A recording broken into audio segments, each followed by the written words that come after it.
or blazing down the street, what do? It sparked excitement and curiosity into us. And we wanted to know where was the fire. If we were near it, we ran to see. We were so excited, we ran. I don't know about you, I know me and my family used to run to the fire. We wanted to see what was happening.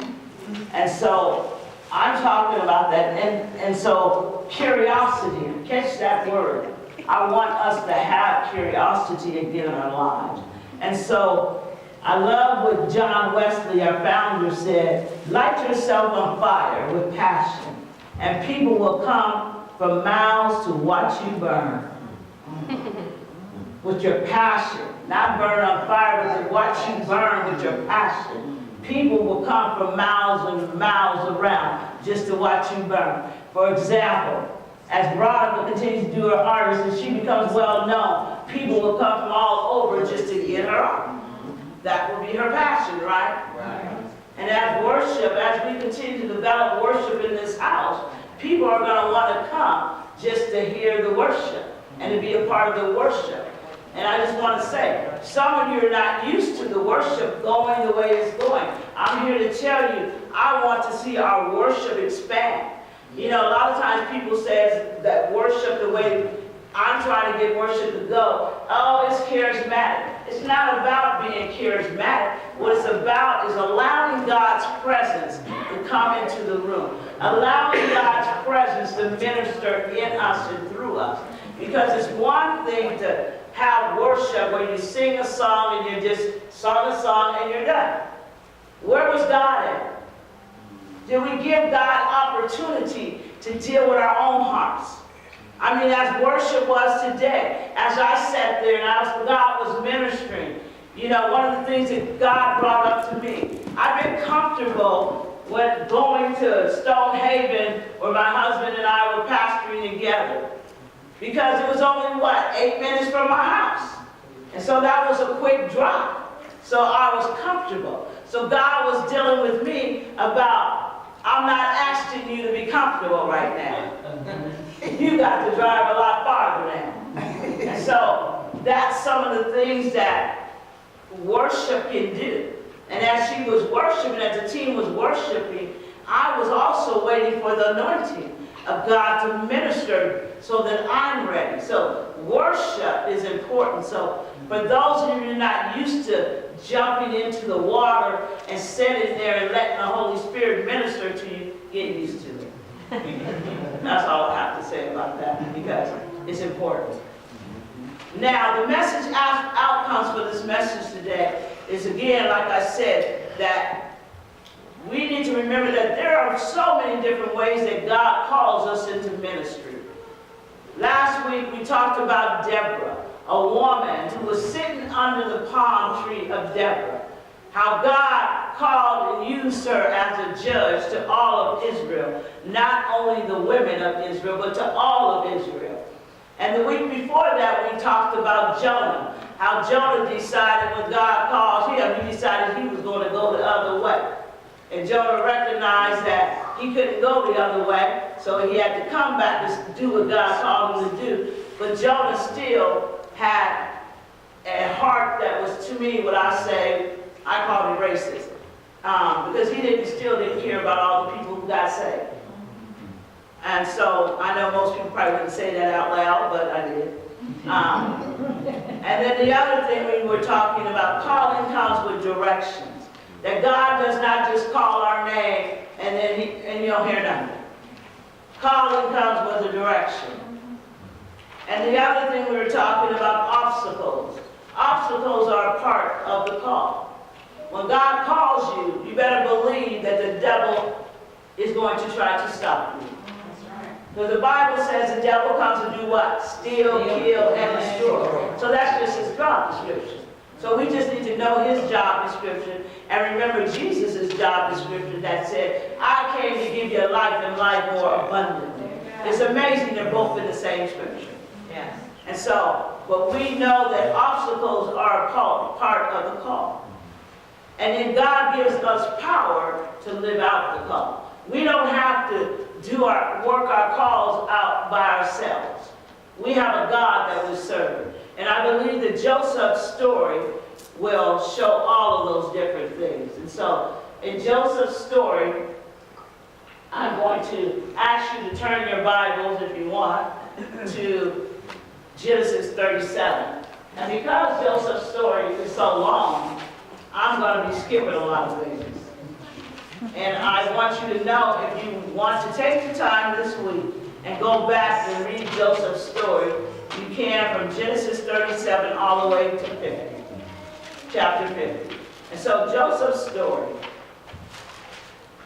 The Bible says, first of all, that Joseph's story starts when Joseph was just a young man. He was 17 years old. And what was Joseph's job at the time? His job was to take care of the sheep and the goats. Now, isn't that amazing? And Joseph did this with his brothers as well. Isn't that amazing? Joseph just had a simple job. Young people, even when you're young, your calling starts when you're young. It's how you obey or how you hear your parents' voices. It's how you do what you're told to do as well, is a part of your calling. As I always tell my story, I was probably like a Jonah in a sense, because I was just rebellious. Rebellious just for rebellious sake. And so that's why I took my call on. But we don't have to go that road. My job is to help people not to go that road. Now, I'm going to go into verse 3, I think I am. It says, now Israel loved Joseph more than any of his other sons. Isn't that amazing? The father loved Joseph more than any of his other sons, because he had been born to him in his old age. And he made a robe for him. And when his brothers saw that their fathers loved him more than any of them, they hated him and could not speak a kind word to him. Now, that was not something Joseph did, is it? No. Joseph did not create that dynamic. No. Who created that dynamic? Father. His father did. See, here's Joseph. He was just a kid. But now his father loved him more than his brothers. His father gave him a coat, some say of many colors. It's interesting. And coats are interesting to my life as well. And I'll tell you that later. Now Joseph had a dream, the Bible says. And when he told the dream to his brothers, they hated him even more. He said to them, listen to the dream that I had. We were binding sheaves of grain out in the field. And when suddenly my sheaf, or whatever, rose, and it stood upright, while yours sheaves gathered around mine and bowed down to it. Now here's Joseph. They already hate him. Now he's telling them this wild dream he just had. Yeah, you guys are bowing down before me. You think his brothers were pleased with that? No. Nah. Joseph had a big family just like I do.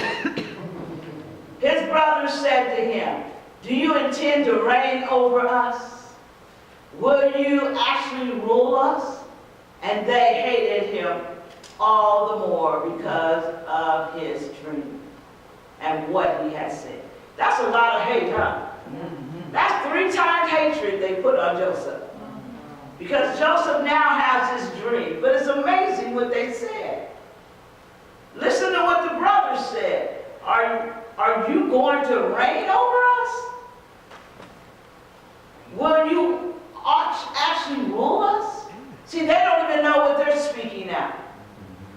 All they know is this brother of theirs, their younger brother, is getting on their nerves. Of course, none of us do that, right? Verse 9. And then it said, then he had another dream. So that dream wasn't just one. He had another one. And he told it to his brothers.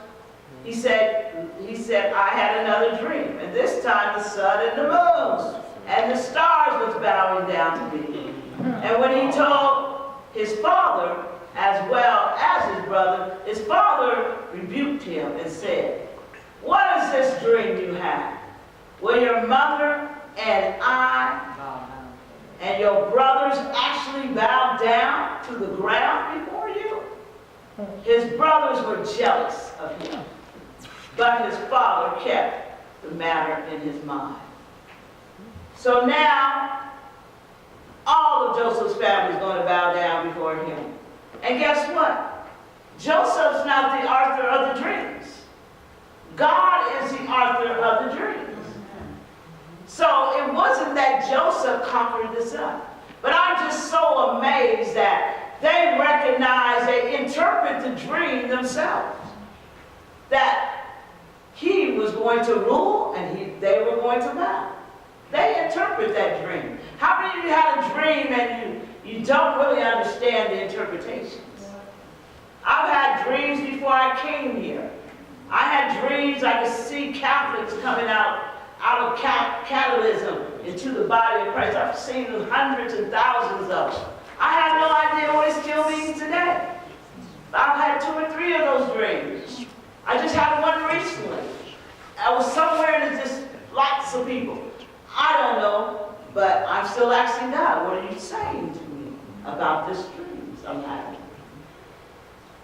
But here, Joseph did not start these dreams, but now he has a family that's hating him.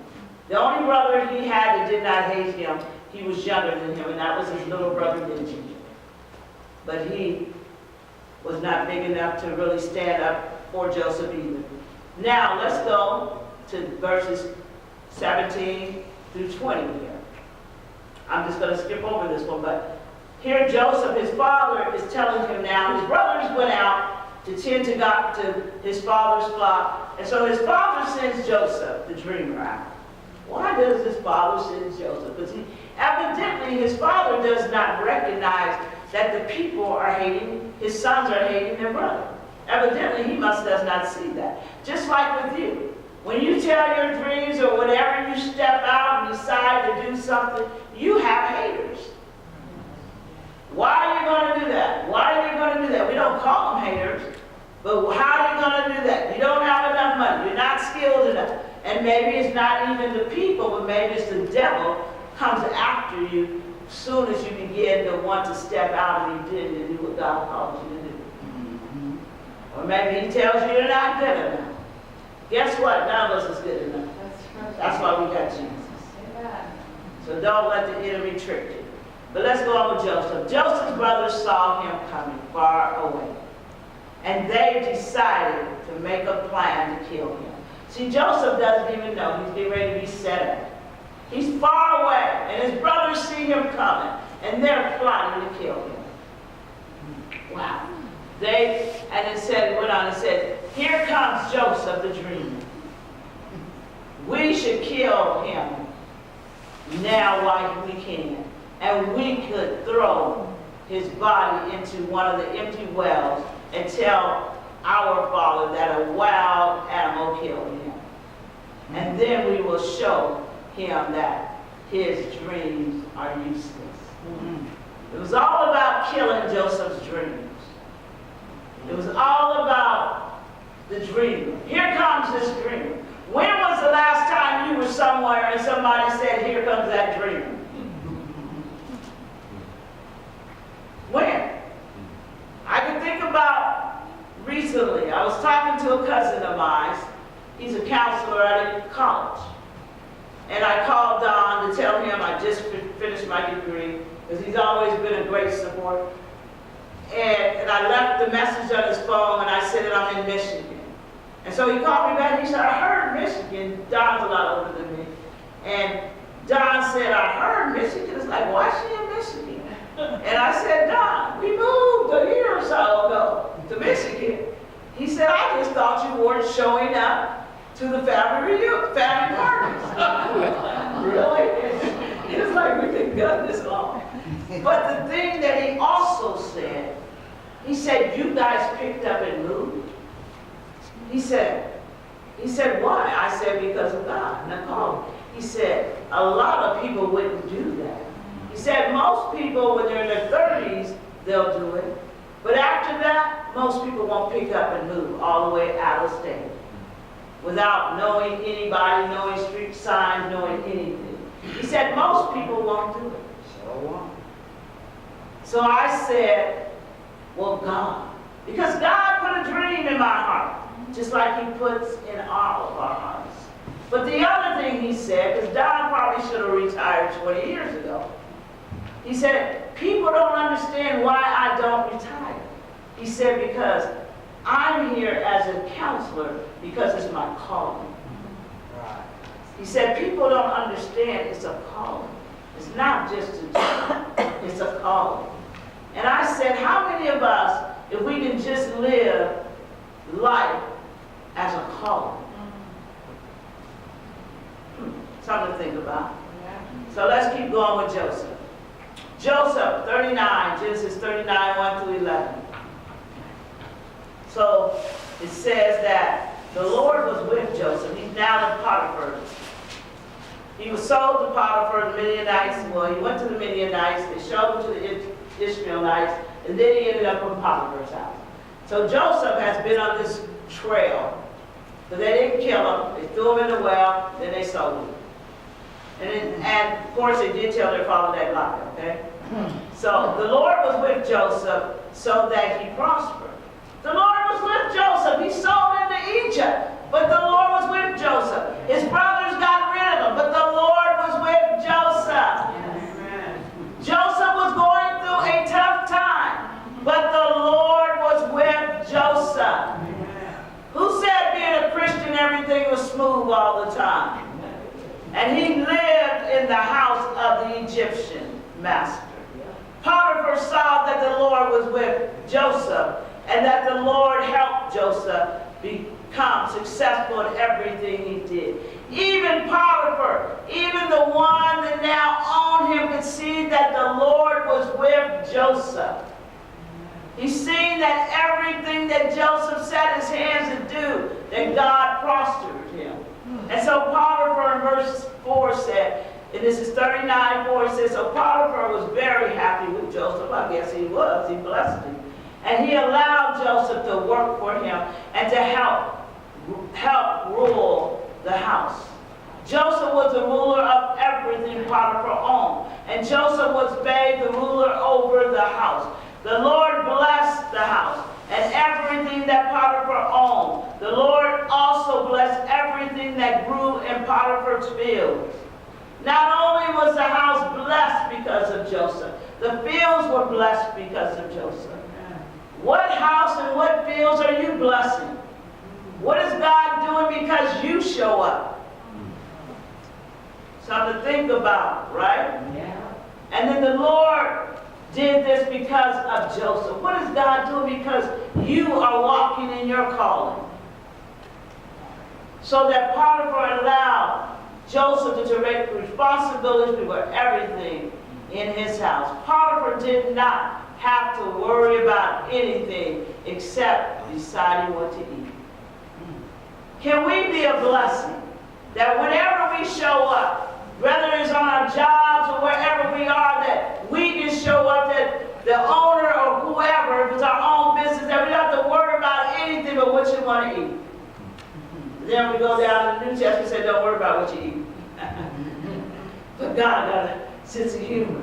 And then Joseph was a very hostile man. See, Joseph, not only was he sold into slavery, but Joseph was a good-looking man. And it said in verse 7, it said, after some time, the wife of Joseph's master began to pay attention, special attention to him. And one day she said to him, sleep with me. But Joseph refused. You know, it's amazing. Here Joseph, a good-looking man, minding his own business, God's blessing Potiphar's house. He's blessing Potiphar's wife as well because she's a part of his house, right? Right. But here she is, all of a sudden, she wants Joseph. I don't know how many men in the house if a woman said that to them, they said no. But Joseph did. But Joseph refused. He said, my master trusts me. Can God trust you with his gifts? He said, my master trusts me with everything in the house. Are you trustworthy? He has given me responsibility for everything here. My master has made me almost equal to him in his house. I cannot sleep with his wife. That is wrong. Joseph, even through all that he'd been through, he had integrity. He said, it is a sin against God. He didn't say it was a sin against Potiphar. He said it was a sin against God. What a man of integrity. After his brothers hated him, his brothers told his father that he was dead, he's been sold into slavery, but yet he still walks upright before God. He's not bitter with God. He's not cursing God out. He's not asking God, why did you do this to me? And God is blessing the man of God. The woman talked with Joseph every day. That's just like the devil. He whispers in your ear every day. The devil is always trying to set us up for failure. Every day. That's why it's important to watch what you listen to, watch what you watch. Your eye gates and your ear gates are important because they'll keep your heart right. You can't just watch everything. You can't just do everything. We can just get the body to understand that. And so, like I said, the woman talked to him every day, but he refused to sleep with her. And one day, Joseph went into the house to do his work, and he was the only man in the house at the time. And his master's wife grabbed his coat and said to him, come to bed with me. But Joseph ran out the house so fast that he left his coat in her hands. And Joseph, and then it goes on to say, when she kept the coat, can you imagine? She had to be crazy and perverted. She kept the coat. If someone was trying to rape you, harm you, you wouldn't just hold on to their coat. But she kept the coat until her husband came home. And she held on to it, and you go jump down to verse 19, it says, it went on to say that she had it, and so when her husband came home, he became angry, very angry with Joseph. So Potiphar put Joseph into the prison where the king's enemies were held, and that is where Joseph remained. So Joseph, again, let's rehearse Joseph. Brothers hated him, sent him off, threw him in a well, sold him into slavery, ends up in Potiphar's house, and now he's in jail. Here's this young man. Remember it said, the Bible said he was only 17, right, when he started, right? All that he went through. Now he's in jail for something else he didn't do. Joseph was just trying to what? Be a good man. Just like some of you. Just trying to be a good person. But all these things keep happening to me. Well, if we were to go on with Joseph's story, Joseph, in chapter 40, Joseph interprets the cupbearers and the baker's dreams. So not only is Joseph now just a dreamer, now God is giving him the gift of interpretation of dreams. So he interpreted their dreams. He told them when they go back before the king, remember him. Did they remember Joseph? No. One got killed, the other one lived. Chapter 41, Pharaoh has a dream. The king has dreams now, dreams. And Joseph, they find out that Joseph's an interpreter of dreams. He gets to come out of jail. He gets a free card. Joseph comes out of jail. What happens to Joseph? Joseph becomes second to the king now. Here, remember Joseph? What did his brothers say? Are you going to become ruler over me? Are we going to bow down before you? They were prophesying over Joseph and didn't know it. And so now Joseph, after being in jail for a number of years, now he's out. He's second in charge. And then there's becoming a famine in the land. So Jacob, Israel, his father, tells his brothers to go down to Egypt to get food. So they go down to Egypt to get food. Joseph sees and recognizes his brothers. Because Joseph's now grown up a little bit, his brothers didn't recognize him. And so Joseph brings his brothers in, and he kind of, in a sense, godly harassment, I would say, because he kind of scares them a little bit. He asks them about his brother, Benjamin, the youngest one. They tell him. And he says, go back and get him. Then he puts all their money back in their bags as they're traveling back to their father. And then they discover they haven't. And then they're scared to death.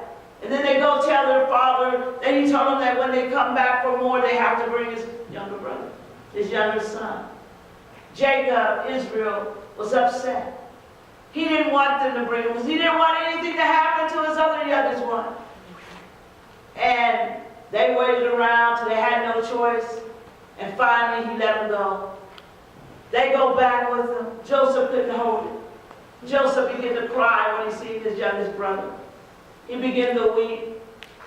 See, Joseph, God had made Joseph into a different man. Joseph was crying. He couldn't hold it. Finally, he told his brothers who he was. And they thought at first he was going to kill him. But Joseph had a forgiving heart. See, what am I saying? I'm saying even though God calls us, we have obstacles. But we still got to keep our heart right. Even when we go through those obstacles. Because we are the deliverers for somebody. We don't think about deliverance or deliverers in the day that we live in, but we should. Because we still are the deliverers. We can deliver a nation. Nineveh, Jonah showed us that. A nation could be delivered if we do what God tells us to do. So Joseph ends up revealing himself, and gave his brother more than all his other brothers. And then they go back, he tells them to go back and get his father. And his father was overwhelmed that his son was still alive. That Joseph was still alive. His father was overwhelmed. I don't know how the conversation really went as a parent, because I don't know if I was that parent or what I had said to all those sons, that you had lied to me all those years, and I thought my son was dead. That had to be a hard conversation. But the Bible doesn't get all into that. But as I talked about all these different things about Joseph, I just want us to look at what was Joseph's obstacles. For example, let's go with the first part, the call. Joseph's call came through what? Dreams. God was speaking to Joseph in the night hour. The Bible also says that young men shall have visions, and old men shall dream dreams. Joseph was getting a vision from the Lord, or a dream from the Lord. What are you hearing God speak to you? What is God speaking to you? I am not just doing this series because I have nothing else to do. God put this on my heart.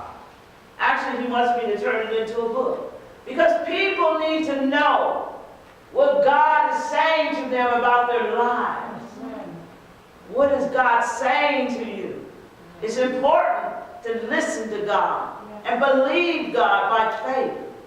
You don't have to have it all together when he begins to speak it to you. Because if you got it all together, you don't need God. So you don't need it all together. And God has different seasons in our lives. You might have been good at it like I was when I worked with sex trafficking, standing on street corners with teams of people, leading people, Lord God, how to minister to women involved in sex trafficking, or even starting a ministry with men, helping young men involved in pimping instead of hating them as Christians. Why aren't we helping them? That was my season. But God has shifted that season. But in that season, it was prosperous. But when that season was over, there was a 5-year drought. Even though I was still preaching and teaching, But God was still causing me to wait on him for what he was saying next. So there's different times in our lives that God will shift us. So I'm not saying don't think you're going to get it all at once and that's it. Because if you look at Joseph's life, he had different steps, different things he went through. He didn't just become second in command overnight, did he? But he did become it. He developed into it. God developed him. And I believe even through Joseph's pain, that he had compassion for others. He knew what it was like to hurt. He knew what it was like to go through unnecessary. I believe he had passion. Maybe that's why God let him interpret Pharaoh's dream. Maybe that's why God gave him the strategy to make sure people didn't go hungry. What was Joseph's obstacles? Family. Family issues was his obstacles. His brother's hatred for him is an obstacle. His brother's jealousy was an obstacle. His father, he was his father's favorite son. That was an obstacle. Because it caused division between him and his brothers. To the point his coat was ripped off. He was sold into slavery. He was almost raped. We don't talk about men, well, people try to rape men. We don't talk about that, but that does happen too. And he was lied on. He was thrown in prison for a crime he didn't commit. We know that happens a lot in this country. I've been hearing more stories lately about men who went to jail and been 40 or 30 years, crime they didn't commit. Joseph would understand that if he was here today. Oh my gosh. So, what was God's purpose for Joseph? Joseph became a leader, an immigrant leader. He wasn't from Egypt. Here God planted him in a foreign land, and he became a leader. We would call him an immigrant. We would call him what they call the other one, an alien, whatever. But he became a leader in a nation that wasn't even his. God's plan for Joseph was to rise up and to become a leader. His brothers told him that at the beginning. And what I said about a coat, Joseph's coat got ripped off of him, and they threw him in the well, his brothers, and then he lost his coat, another coat, when Potiphar's wife began to try to rape him. And I think about a coat. My father, he bought my sister and I a coat when we were young. That's the only gift I can remember from my father, my natural father. I think mine was yellow and hers was blue. And I thought it was leather, but as I look back on it, I think I was about 4 or 5. When I look back on it, mine had to be about 4. But I look back on it, it had to be pleather, because it wasn't really leather. But that was a coat that I remember. But then I remember another coat. It was a gray leather coat. And this coat I got when I was 16. To the boy that I married, the wrong person, the person that put me involved in trafficking. That was another historical coat. I had never thought about that before in my life until God began to speak to me about Joseph's life. And yet, I grew up in a family where my older sister sometimes acted a little weird towards me, but I still always had a longing for God, but yet I didn't know God. See, sometimes, if we look at our lives, God was already speaking to us when we were young. God was already speaking to me when I was young.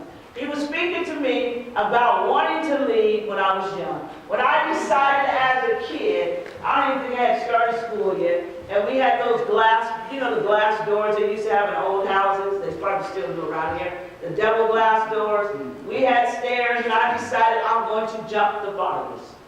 And guess where I went? Straight through the glass doors.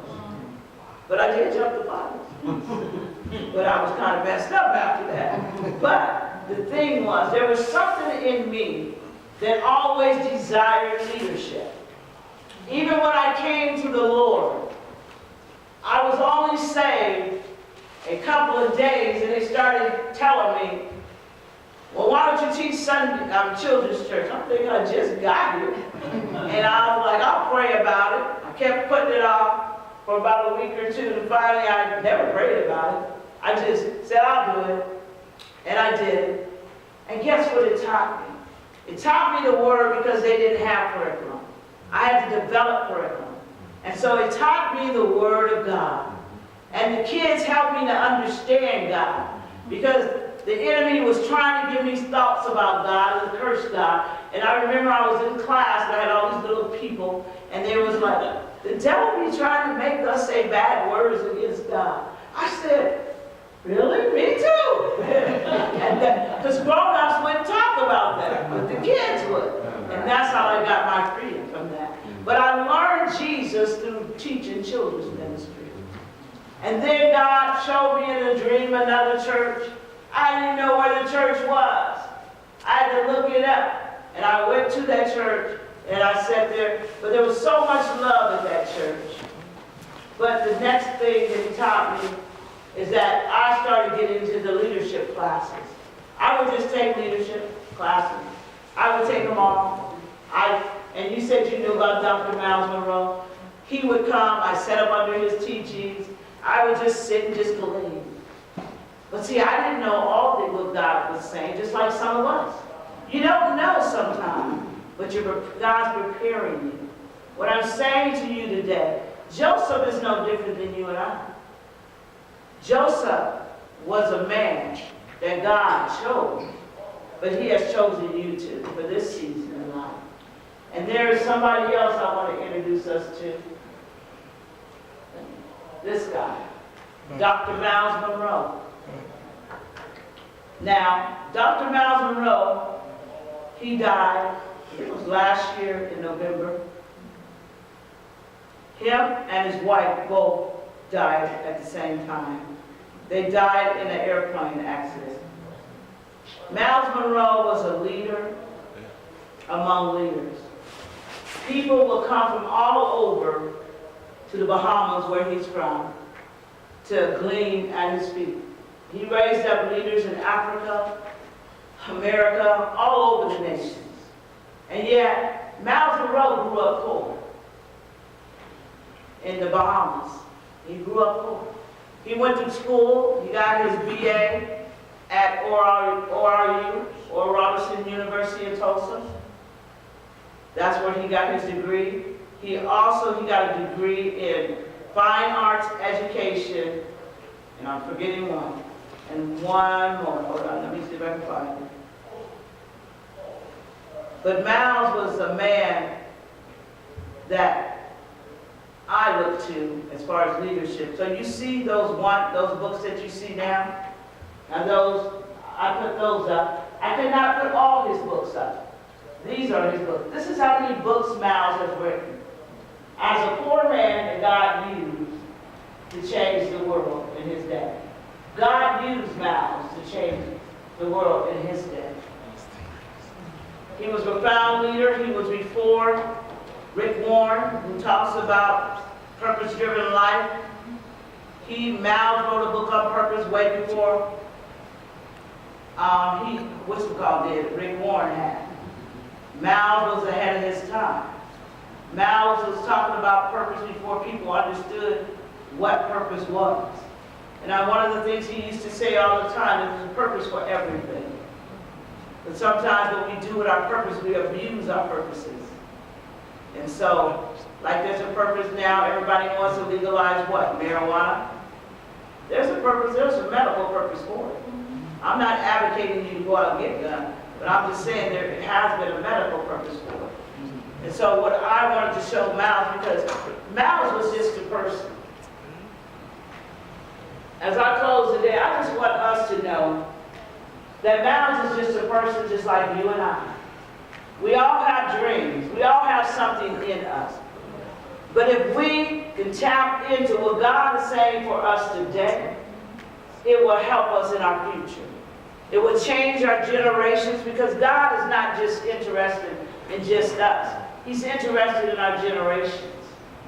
Because one thing I've learned about talking about this subject is a lot of times in families, you can kind of tell what's in a family. I have a friend who's my hairdresser, which my hair needs to be done again, but she's a hairdresser in Washington. But she's from Michigan. Her brothers are hairstylists, her nieces are hairstylists, even some of the nephews are hairstylists, and some of them have hair schools, and some of them are just have their own salons. But yet, this is in her generations, all through her lines, including her and her daughter. They all do business like that. And guess what? You look at them and you can tell.